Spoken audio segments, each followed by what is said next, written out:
Good morning. आप सभी का विशव ट्यूटोरियल क्लासेस में स्वागत है। आज हम लोग CBSE board R S Agarwal का एक्सरसाइज 2.सी पढ़ेंगे, है ना। सारा सॉल्यूशंस देखेंगे, सारे क्वेश्चंस के अच्छे से सॉल्यूशंस देखेंगे। जितना हो सके उतना मैं कोशिश करूंगा कि इसे इजी वे में सॉल्व किया जाए, है ना, ताकि आप लोगों को अंडरस्टैंडिंग करने में भी अच्छा रहे, आप लोग एक चीज को अच्छे से समझ सको, है ना। तो सबसे पहली बात, हर आप ऐसे पहले बच्चे नहीं होंगे जिनको इस डिवीजन में प्रॉब्लम नहीं आती होगी। तो मैं कोशिश करूंगा अपने तरफ से कि मैं इसको बहुत ही इजी वे में बता सकूं, एक एक चीज को समझा सकूं। मेरा मानना है कि अगर आप कितनी भी कॉम्प्लिकेटेड चीज क्वेश्चंस में अगर देखने को मिले, अगर उस चीज को बारीकी से समझ लिया जाए, एक एक बार अगर एक एक पॉइंट को, हर पॉइंट पे वो कैसे हुआ, वो कैसे सॉल्यूशंस में कन्वर्ट हो रहा है, यहाँ पे कौन सा रूल्स लग रहा है, यहाँ पे क्या हो रहा है, अगर एक एक चीज बात पता चल जाए ना, अगर एक क्वेश्चन बनाने में अगर हम मुझे 10 से 15 मिनट भी लग जाए, 12 मिनट भी लग जाए, तो वो कोई बात नहीं। अगर एक क्वेश्चन को अगर अच्छे से, अगर 10 मिनट टाइम दे करके, 15 मिनट टाइम देकर अगर अच्छे से समझ जाते हैं ना, तो आगे के सारे क्वेश्चन, अगर एक क्वेश्चन को 10 मिनट लगाए लेकिन समझ गए वहां हो क्या रहा है, आखिर ये चीज क्या कैलकुलेशन का इस्तेमाल हो रहा है, यहाँ पे कौन सा एल्गोरिदम का इस्तेमाल हो रही है, यूज हो रही है, तो अगर हम इस चीज को समझ जाएंगे ना, तो आगे का 15 से 20 क्वेश्चन हो या 30 क्वेश्चन हो, वो सारे के सारे बन जाएंगे। तो एफर्ट जो है ना, एक क्वेश्चन को बनाने में, समझने में टाइम दीजिए, कोई प्रॉब्लम नहीं। लेकिन जब उसमें टाइम दे देंगे ना, तो आगे के बचे हुए क्वेश्चन में टाइम देने की जरूरत ही नहीं पड़ेगी, है ना। तो हम लोग इस बेस पे अपने इस क्वेश्चन को बनाने की और बढ़ते हैं, देखते हैं कि क्या कर सकते हैं। ठीक है। तो पहला क्वेश्चन में बोला क्या है, फर्स्ट क्वेश्चन में, कि by actually division find the quotient and remainder. हम लोग को क्या क्या निकालना है, क्वोशंट और रिमाइंडर फाइंड करना है, जिसमें हमको ये दे दिया है और वो दे दिया, बोला कि इसी से इसको डिवाइड कीजिए और फाइंड करके दिखाइए रिमाइंडर क्या होता है और उसका क्वोशंट क्या होता है ना। तो चलिए हम लोग देखते हैं कि कैसे बनाया जाए। हाँ, तो हम लोग क्वेश्चन का सॉल्यूशन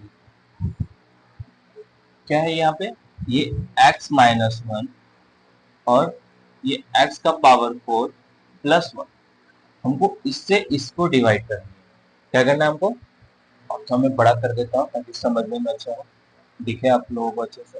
x-1 है ना, इसको हमको डिवाइड करना है x to the power 4 plus 1 इससे। तो सबसे पहली बात तो आपको ये समझने की जरूरत है कि ये जो नंबर इसको डिवाइड करेगा ना, जैसे ये नंबर इसको डिवाइड करेगा, तो सबसे पहले क्या करना है ना, कि जो डिवाइजर, यानी कि आपको x-1, यहाँ पे क्या है x-1, इसको आप लिख लीजिए। लिख लेने के बाद पहला टर्म क्या है, x to the power 4, x to the power 4। आखिर इस नंबर में हम कौन सा ऐसा नंबर से मल्टीप्लाई कर दें कि x का पावर 4 आ जाए, है ना, x का पावर 4 आ जाए। तो बहुत लोग नॉर्मली बता देंगे हाँ सर ये x का पावर 3 हो जाएगा, लेकिन बहुत सारे ऐसे बच्चे होंगे जिनको समझ में नहीं आ रहे सर ये x का पावर 3 क्यों किया और इस x का पावर 3 से क्यों मल्टीप्लाई। अगर आप लोगों को, उन बच्चों की मैं बता रहा हूँ, क्योंकि मैं अपने क्लासेस में कोशिश करता हूँ कि सारे बच्चे को लेकर के चलें, जो सबसे एकदम लो क्लासेस के बच्चे हैं जिनको कुछ समझ में ही नहीं आता है कैलकुलेशन होता क्या, तो मैं उन बच्चे को भी कोशिश करता हूँ कि साथ में लेके चलूं, है ना, कि वो भी हम लोगों तक पहुंच सके, आप लोगों के लेवल तक पहुंच सके, है ना। तो देखिए मैं उन बच्चों की बात बता रहा हूँ कि ये ऐसे एक्चुअली होता क्यों है। आप क्या करें कि जब यहाँ पे x का पावर क्या है, अब अभी समझना है पहले इस क्वेश्चन को, क्योंकि लॉन्ग डिवीजन मेथड्स का क्वेश्चन तो सारे बच्चे को प्रॉब्लम होगी। तो बात को पहले पकड़ना है कि आखिर एक्चुअली हो क्या, ऐसा क्यों हुआ, यहाँ पे x का पावर 3 से ही क्यों गुणा किया, तो ये मैं बताने की कोशिश कर रहा हूँ।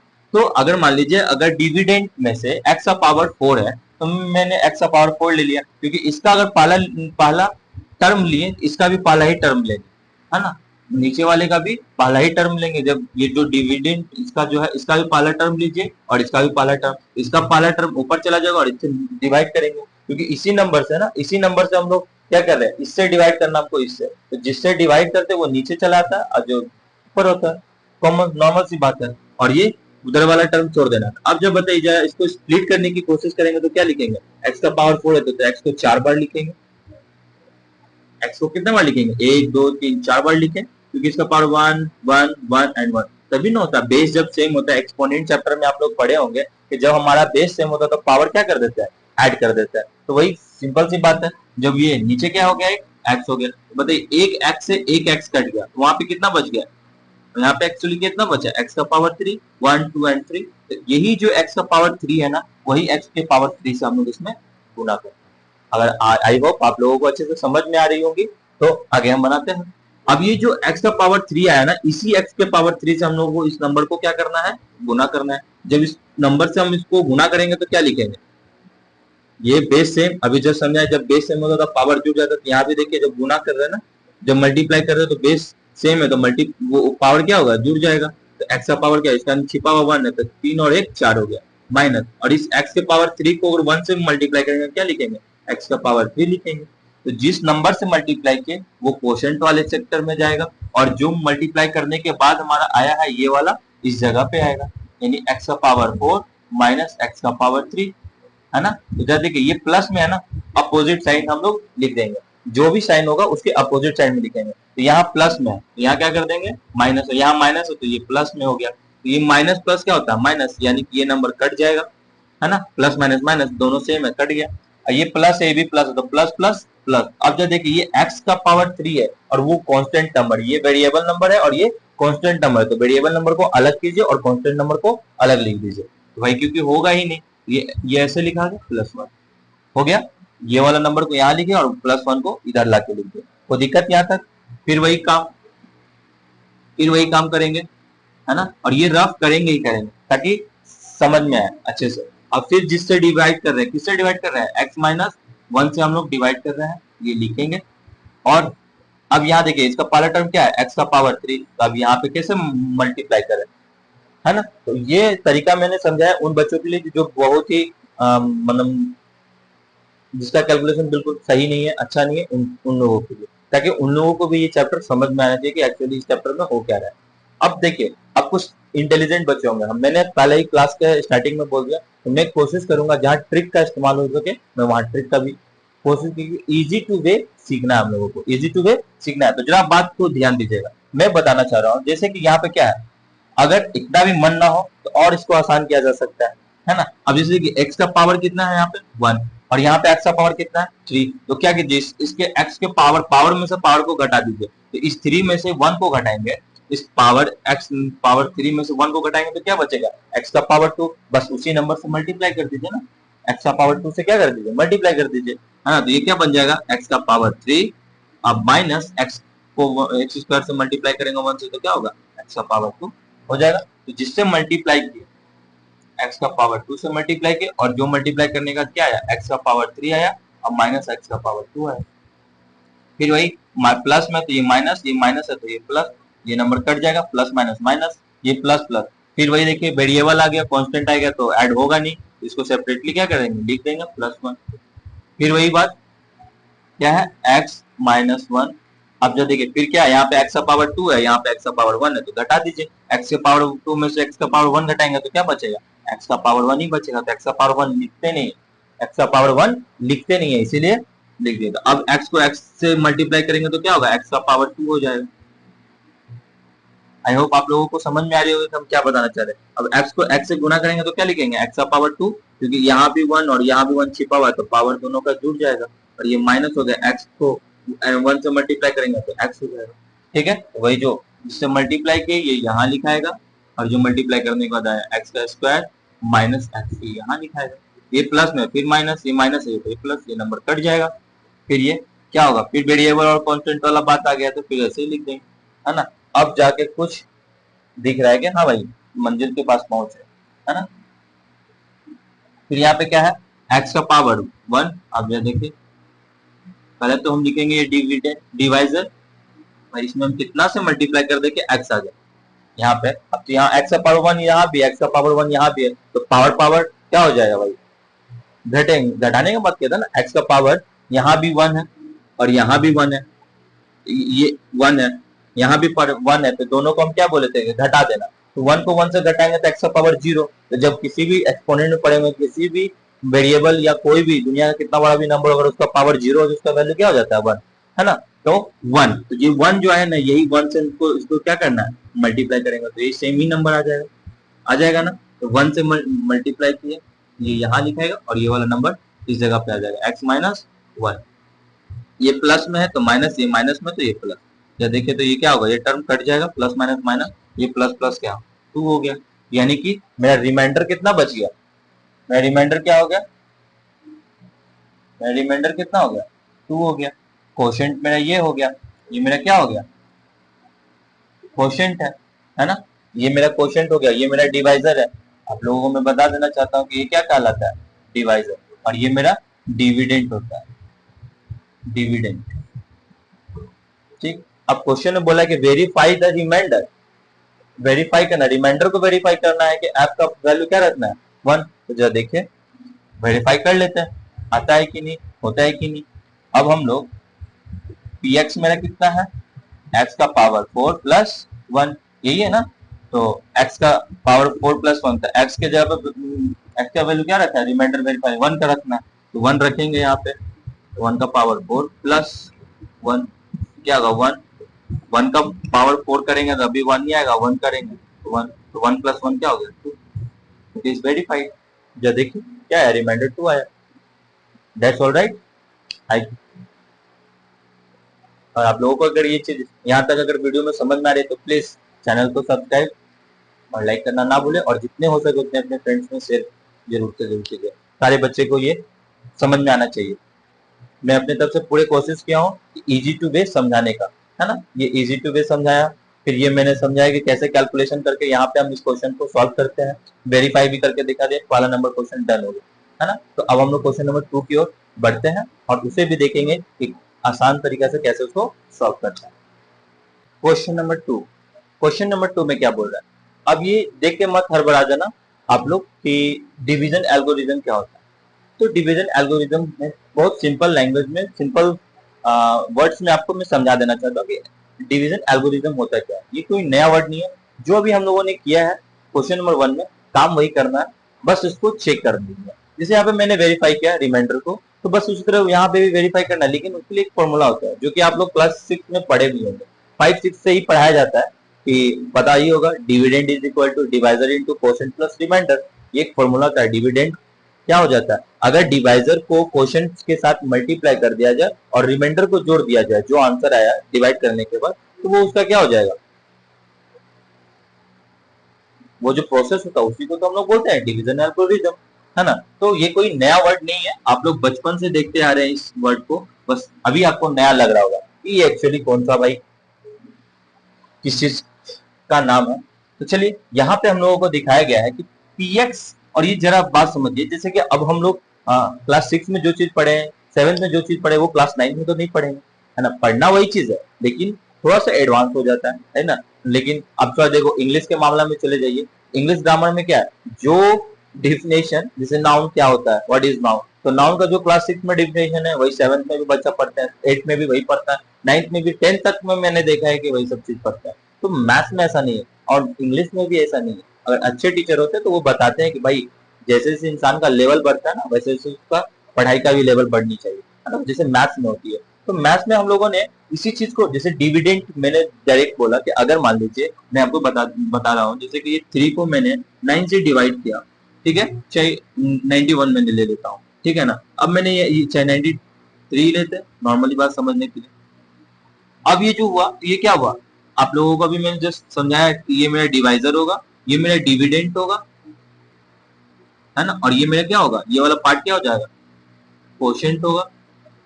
और जो बच जाएगा, जैसे कि 3 3 जा 9 कट गया, 3 3 1 जा 3 कट गया, यानी कि रिमाइंडर मेरा क्या बचा है, यहाँ पे 0 बच गया, है ना। ये मेरा क्या कहलाएगा, रिमाइंडर,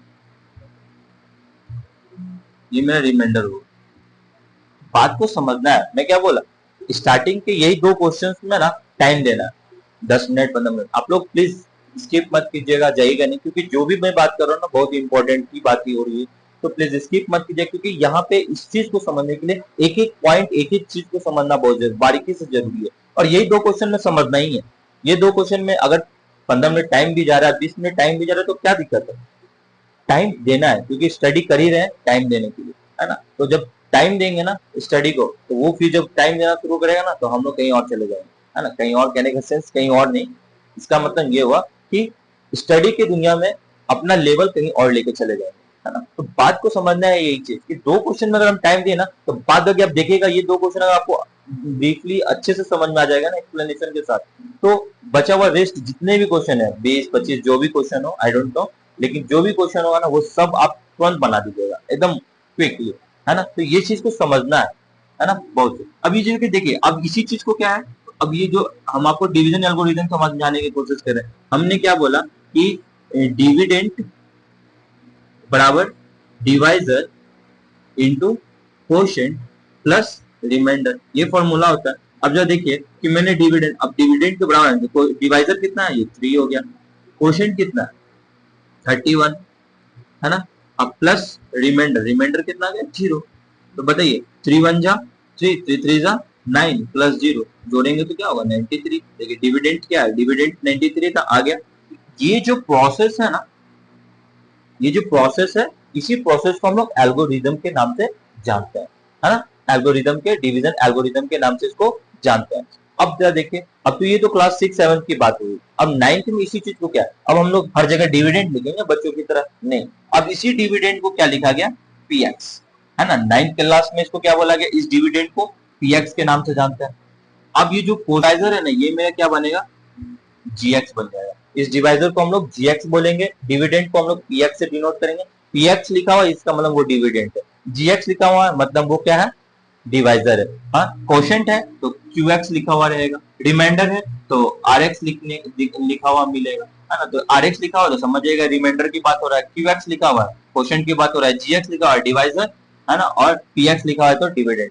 और आई होप आपको ये चीज समझ में आ रही होगी। तो हम इसी क्वेश्चन को बनाते हैं यहाँ पे इस चीज को एक्सप्लेन करने के लिए, है ना। अब इस बात को बारीकी से अच्छे से समझना है हम लोगों को। तो मैं, आप लोग इसको नोट डाउन कर लो, समझ गए हैं तो मैं इसको इरेज कर देता हूँ, है ना। मैं कोशिश करूंगा कि एक एक चीज, एक एक पॉइंट को इस दो क्वेश्चन में, भले ही टाइम थोड़ा सा जाएगा, मैं इसको दो पार्ट में वीडियोस को कन्वर्ट कर दूंगा कि एक पार्ट में यही चीज रहेगा ताकि आप लोग बोर ना हो इतना लंबा वीडियो देख करके, है ना। तो मैं दो पार्ट में इसको कन्वर्ट कर दूंगा। तो एक पार्ट में ये दो क्वेश्चन, उसके बाद देखिएगा कितना आसानी से सारे का सारा क्वेश्चन आप बना पाओगे। तो जरा देखिए यहाँ पे क्या दिया हुआ है कि px, ये px कितना है, तो px क्या हो गया डिविडेंड, है ना। px कितना हो गया मेरा डिविडेंड, और gx क्या है, अभी जस्ट मैंने समझाया x प्लस 2 को हम लोग क्या बोलेंगे, x प्लस 2 को हम लोग क्या बोलते हैं gx बोलते हैं, और ये 2 का x का power 4 minus 6x cube plus 2x square minus x plus 2, इसको और मैं क्लोजली लिख देता हूँ x प्लस 2। ये मेरा डिवाइजर हो गया, इसको gx के नाम से जानते हैं, और ये मेरा डिविडेंड हो, इसको px के नाम से जानते हैं। ठीक है, आई होप कि आपको समझ में आ रही होगी बातें।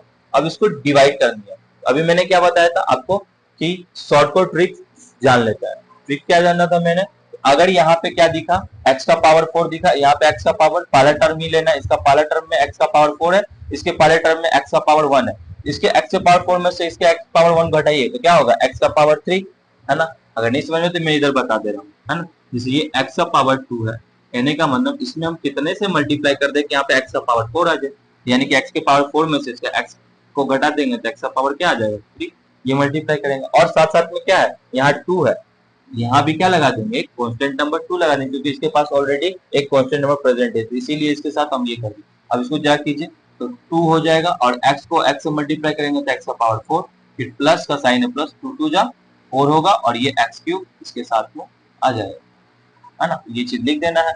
यहाँ क्या हो जाएगा 2x का पावर 3, और यहाँ पे जो इक्वेट करेंगे तो 2x का पावर 4 प्लस 4x क्यूब, यहाँ प्लस है तो माइनस, प्लस है तो माइनस, ये वाला टर्म तो कट जाएगा, माइनस प्लस माइनस।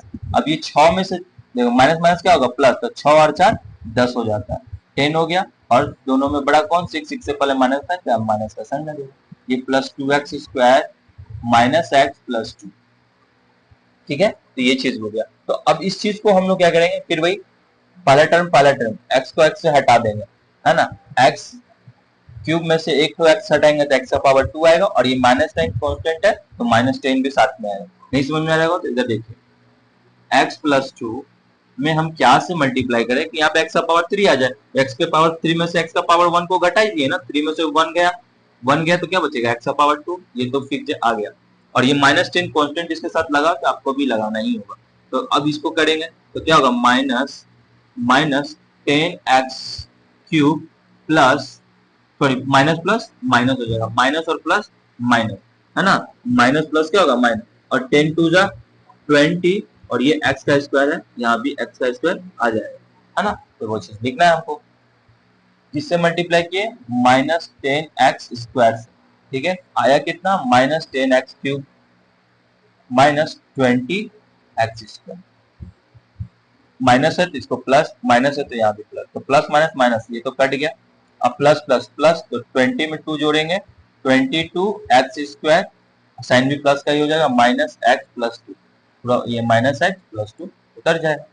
फिर वही कहानी, है ना। अब एक दो प्रैक्टिस करना है लिख लिख कर, आपको लिखते लिखते आदत बन जाएगी कि डायरेक्ट, अगर मैं रहता तो डायरेक्ट कैलकुलेट करता, क्यों, क्योंकि यहाँ पे x का पावर 2 है, मैं समझा भी रखा हूँ, यहाँ पे x का पावर 2 है, यहाँ पे x का पावर 1 है, तो 1 में से 2 गया तो x आएगा, कांस्टेंट नंबर वो भी आएगा, जैसे कि मैं यहाँ पे लिखूंगा प्लस में है तो प्लस में ही होगा, x के पावर में से 2 गया तो यहाँ पे तो x आएगा ही, और ये 22 है तो ये भी 22 साथ में ही आएगा, है ना। नहीं आया समझ में तो प्लीज समझ लो, इधर मैं लिख दे रहा हूँ आपके फर्स्ट अटेम्प्ट पे, पहले समझते हैं अच्छे से।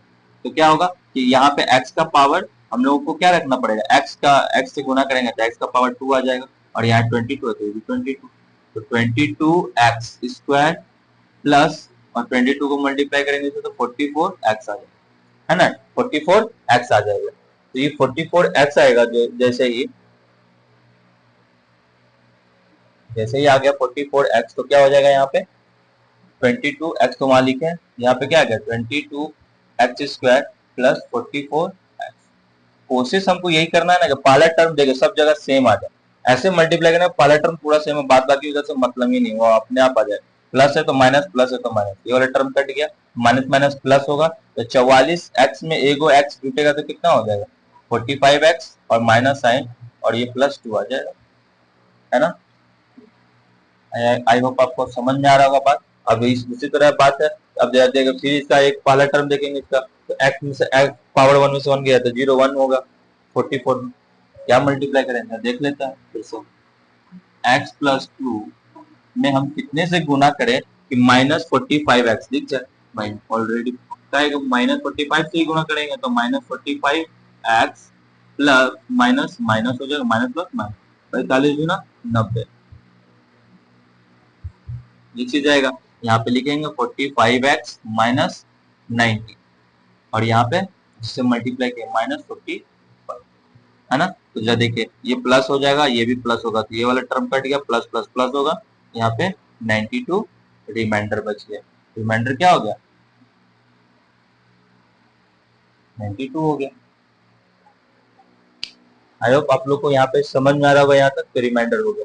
अब वही divisor dividend equal to divisor into quotient plus remainder वाला लगा के देखिए, आपको 92 आ जाएगा, 100% 92 आएगा, है ना, ये वाला। अब आप लगा के देखिए फॉर्मूला डिविडेंड, मैंने डिविडेंड के जगह पे क्या बोला था लिखने के लिए, px is equal to gx divisor into क्या होता है कोशेंट, यानी qx प्लस रिमाइंडर। तो ये हो गया 9th क्लास के लिखने का स्टाइल। अब इसको put the value get the answer, अब ये वाला पुट कीजिए तो आंसर आ जाएगा, है ना। तो चलिए ये आपके लिए थोड़ा सा वर्क दिए हैं, बनाइए। अब हम लोग क्वेश्चन इसके जस्ट आगे वाले सारे क्वेश्चन नंबर 3 से लेकर के जितने भी क्वेश्चन है एक शॉर्ट वीडियो में कोशिश करूंगा मैं इसी में कवर कर दूं, जो कि पार्ट 2 में आप लोग को देखने को मिलेगा। धन्यवाद, अगर आप लोग यहाँ तक देखे हैं तो प्लीज चैनल को लाइक सब्सक्राइब करना ना भूले, और दोस्तों में प्लीज जितने भी हो सके कम से कम 10 से 15 दोस्तों में अपने ग्रुप में शेयर जरूर करें, है ना। उन्हें भी बोलिए, अपने कोई उनके भी दोस्त होंगे, मित्र होंगे जो 9th क्लास में होंगे तो उनको भी बोलिए शेयर करने के लिए। ठीक है, बाय।